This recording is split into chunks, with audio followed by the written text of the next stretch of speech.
Hello everyone, welcome back to this channel. तो guys आज इस वीडियो में मैं आपके साथ डिस्कस करने वाली हूँ इग्नू का एमकॉम सेकेंड ईयर का question paper for the term and examination June 2022 and the subject code is MCO 04 business environment. तो वीडियो में मैं आपके साथ वन बाय वन सारे ही क्वेश्चंस डिस्कस करूंगी और साथ में ये भी बताऊंगी कि कौन सा क्वेश्चन कौन सी यूनिट से है, ताकि आपको ये टॉपिक ढूंढने में आसानी हो जाए। तो चलिए बिना किसी देरी के वीडियो को स्टार्ट करते हैं। जैसा कि आप क्वेश्चन पेपर में देख रहे हैं, टाइम लिमिट मिलती है 3 आवर्स, मैक्सिमम मार्क्स आर 100 और टोटल नंबर ऑफ क्वेश्चंस हैं 9, जिसमें से आपको कोई भी 5 क्वेश्चंस अटेम्प्ट करने हैं और सारे ही क्वेश्चन इक्वल मार्क्स के हैं, दैट इज 20 मार्क्स ईच। तो फर्स्ट क्वेश्चन देखिए, what are the important laws relating to functioning and operation of capital markets in India, explain with special reference to the securities and exchange board of India act 1992। इसे मैं हिंदी में भी read कर देती हूँ। भारत में पूंजी बाजारों के कार्य और कार्यवाही संबंधित कानून कौन से हैं? भारतीय प्रतिभूति और विनिमय बोर्ड अधिनियम 1992 के विशेष संदर्भ में व्याख्या कीजिए। ये क्वेश्चन आपको मिलेगा unit number 11 regulation of capital market में। इस क्वेश्चन में आपको कैपिटल मार्केट के जो फंक्शनिंग और ऑपरेशन के लिए जितने भी लॉज हैं ना, उससे रिलेटेड वो बताने हैं और साथ ही साथ आपको सेबी के बारे में भी बताना है। Next question, what is balance of payments? What are various types of accounts on balance of payments? Discuss the measures adopted to improve India's balance of payments. भुगतान शेष क्या है? भुगतान शेष के विभिन्न प्रकार के खाते कौन कौन से हैं? भारत के भुगतान शेष को सुधारने के लिए अपनाए गए उपायों की चर्चा कीजिए। देखो ये क्वेश्चन ना 3 पार्ट्स में डिवाइडेड है। फर्स्ट पार्ट में ना आपको इसका मीनिंग एक्सप्लेन करना है, सिर्फ what is balance of payments, और ये है 4 मार्क्स का। नेक्स्ट आपको बताने हैं कि टाइप्स ऑफ अकाउंट्स जो होते हैं बैलेंस ऑफ पेमेंट्स में, टाइप्स डिस्कस करनी है, वो है 6 मार्क्स का। और आपको पता है कि 3 टाइप्स के होते हैं, एक होता है करंट अकाउंट, कैपिटल अकाउंट और third one is reserve account. ठीक है, ये हो गए इसके टाइप्स। नेक्स्ट टॉपिक है measures adopted to improve India's balance of payments. ये अकेला टॉपिक है 10 मार्क्स का, तो टोटल हुए 20 मार्क्स। और ये क्वेश्चन है यूनिट नंबर 18 में से, balance of payments and EXIM policy वाला जो चैप्टर है ना, उसमें आपको ये क्वेश्चन मिलेगा। Let's move on to the third question. Discuss the major changes in India's export-import policy during the post-reform period and its implications for the economy. Bharat की निर्यात आयात नीति में सुधार के बाद की अवधि में हुए मुख्य परिवर्तनों का और उसके अर्थव्यवस्था में निहितार्थों की चर्चा कीजिए। ये जो क्वेश्चन है ये भी है यूनिट नंबर 18 में से, balance of payments and EXIM policy. इसमें आपको डिस्कस करना है इंडिया की जो एक्सपोर्ट इंपोर्ट पॉलिसी है ना, उसमें जो मेजर चेंजेस आए हैं during the post reform period, आपको वो डिस्कस करने हैं। अब देखिए 4th question, do you agree with the statement that the overall performance of public sector enterprises has been poor? Why and why not? Give reasons in support of your answer. Hindi में देखिए इस question को, सार्वजनिक क्षेत्रक उद्यम का कुल प्रदर्शन खराब रहा है, ये इन्होंने स्टेटमेंट दी है। क्या आप इस कथन से सहमत हैं? ऐसा क्यों है और क्यों नहीं है? अपने उत्तर के समर्थन में कारणों को बताइए। तो देखिए इन्होंने स्टेटमेंट दिया है कि पब्लिक सेक्टर एंटरप्राइजेस की जो ओवरऑल परफॉर्मेंस है ना, वो बहुत ही ख़राब है। तो आपने इसमें अपनी राय देनी है कि आप इस बात से एग्री करते हो या नहीं करते हो। अगर आप इस स्टेटमेंट के फेवर में बोलना चाहते हो तो ये जो यूनिट नंबर 13 है स्ट्रक्चर ऑफ इंडियन इकोनॉमी, उसके अंदर आपको ये पूरा टॉपिक मिल जाएगा पब्लिक सेक्टर एंटरप्राइजेस का। तो अगर आप इसके अगेंस्ट बोलना चाहते हो, अगर आपको ये स्टेटमेंट बिल्कुल सही लग रही है, तो आप खुद से आराम से ये पॉइंट्स बनाकर लिख सकते हो। Next is question number 5, the economic reform seem to have a better record in terms of growth but failed on the front of social justice since neither poverty nor employment situation has been improved. With reference to the statement given above, explain the impact of economic reforms on poverty and employment. आर्थिक सुधार का record विकास के संदर्भ में अच्छा रहा है, लेकिन सामाजिक न्याय के क्षेत्र में ये असफल रहा है क्योंकि गरीबी और रोजगार दोनों में से किसी भी स्थिति में सुधार नहीं हुआ है। उपर्युक्त कथन के संदर्भ में गरीबी और रोजगार पर आर्थिक सुधार के प्रभावों की व्याख्या कीजिए। इस क्वेश्चन का आंसर आपको मिलेगा यूनिट नंबर 17 जो है इकोनॉमिक ग्रोथ वाली, उसके अंदर। Next is question number 6, what is meant by social responsibilities of business?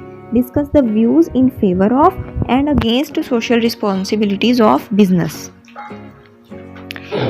व्यवसाय के उत्तरदायित्व से क्या आशय है? व्यवसाय के सामाजिक उत्तरदायित्व के पक्ष में और विपक्ष में विचारों की चर्चा कीजिए। सबसे पहले आप बताओगे सोशल रिस्पॉन्सिबिलिटीज ऑफ बिजनेस का मतलब, उसका मीनिंग एक्सप्लेन करोगे, उसके बाद अपने व्यूज़ दोगे, उसके फेवर में भी और उसके अगेंस्ट भी। तो ये पूरा चैप्टर है सोशल रिस्पॉन्सिबिलिटीज ऑफ बिजनेस का, यूनिट नंबर 3, ये आप उसमें से देख सकते हो। Next is question number 7, why is foreign capital so important for India's economic development? Point out important policy changes announced by the government to attract foreign capital since July 1991. Given the choice between FDI and FII's investment, which one will you prefer? Give reasons. Bharat के आर्थिक विकास में विदेशी पूंजी इतनी महत्वपूर्ण क्यों है? जुलाई 1991 से भारत सरकार द्वारा विदेशी पूंजी को आकर्षित करने के लिए जारी किए गए नीति में महत्वपूर्ण परिवर्तनों को बताइए। FDI और FII निवेशों के बीच दिए गए विकल्प में से आप किसे पसंद करेंगे? कारण दीजिए। तो इस क्वेश्चन में आपको करना क्या है, पहले तो फॉरेन कैपिटल का आपको रोल बताना है कि वो क्यों इम्पोर्टेंट है इंडिया की इकोनॉमिक डेवलपमेंट के लिए। Okay, role of foreign capital बताएंगे आप। उसके बाद बताना है FDI पॉलिसी के बारे में। ठीक है, FDI की पूरी एक यूनिट है, unit number 20, foreign investment and collaborations, उसमें। फिर आपको पॉलिसी चेंजेस बताने हैं जो भी गवर्नमेंट अनाउंस कर चुकी है फॉरेन कैपिटल को अट्रैक्ट करने के लिए जुलाई 1991 से लेकर। ठीक है, आप वो पॉलिसी चेंजेस बताएंगे। उसके बाद FDI या FII इन्वेस्टमेंट, दोनों में से आप किसे प्रेफर करते हो वो आपको यहाँ पर बताना है और साथ ही रीज़न भी देने हैं। तो ये हो गया हमारा 7th क्वेश्चन। 8th क्वेश्चन ये है डिफरेंस वाला क्वेश्चन। टोटल आपको 6 इसमें सब पॉइंट्स गिवन है। 6 में से आपको कोई 4 के आंसर्स देने हैं। सबसे पहले देखिए import substitution and export promotion का डिफरेंस। ये डिफरेंस आपको मिलेगा यूनिट नंबर 13 में, which is structure of Indian economy. Next है B part, disinvestment and privatization. ये है यूनिट 17 का क्वेश्चन, इकोनॉमिक रिफॉर्म्स वाला। C part, repo rate and reverse repo rate. ये क्वेश्चन है यूनिट नंबर 9 का, फाइनेंशियल मार्केट्स। ये उसके अंदर आपको टॉपिक मिलेगा। D part is monopolistic and restrictive trade practices. Very important question, बहुत बार आ चुका है ये क्वेश्चन। ये मिलेगा आपको unit number 7, corporate laws part 2। E part, speculative transactions and investment transactions. ये है यूनिट नंबर 10 का, कैपिटल मार्केट। इसमें आपको स्पेकुलेशंस एंड स्टॉक एक्सचेंजेस एक टॉपिक दिया हुआ है, उसके अंदर आपको ये दोनों पॉइंट्स मिल जाएंगे। And the last part is strikes and lockouts. Labour legislations वाला जो चैप्टर है यूनिट नंबर 8, उसमें मिलेगा। और उसके अंदर भी उस चैप्टर में ना इंडस्ट्रियल डिस्प्यूट्स एक्ट 1947 दिया हुआ है एक टॉपिक, उसके अंदर आपको ये पॉइंट मिलेगा स्ट्राइक्स एंड लॉकआउट्स वाला। तो ये था हमारा पूरा 8th क्वेश्चन। एक बार इस क्वेश्चन को मैं हिंदी में पढ़ देती हूँ। क पार्ट है आयात प्रतिस्थापन और निर्यात संवर्धन। ख विनिवेश और निजीकरण। ग रेपो रेट और reverse repo rate. Next part is एकाधिकारिक और प्रतिबंधित व्यापार प्रथाएं। फिर अगला है सट्टा संबंधित लेन देन और निवेश संबंधित लेन देन। और लास्ट पार्ट है हड़ताल और तालाबंदी। ओके, ये 8 क्वेश्चन था। अब देखिए last question, question number 9, state the regulatory policy measures prevalent before July 1991, outline the changing role of government in regulating the market economy in the post liberalized era. जुलाई 1991 के पहले के विनियामक नीति संबंधित प्रचलित उपायों का उल्लेख कीजिए। सुधार के बाद की अवधि में बाजार अर्थव्यवस्था को विनियमित करने में सरकार की बदलती हुई भूमिका का उल्लेख कीजिए। Unit number 5, regulatory policies and framework. ये है चैप्टर जिसमें आपको ये पूरा क्वेश्चन मिलेगा। जुलाई 1991 से पहले की जो भी रेगुलेटरी पॉलिसी मेजर्स है ना, वो आपको सारे एक्सप्लेन करने हैं।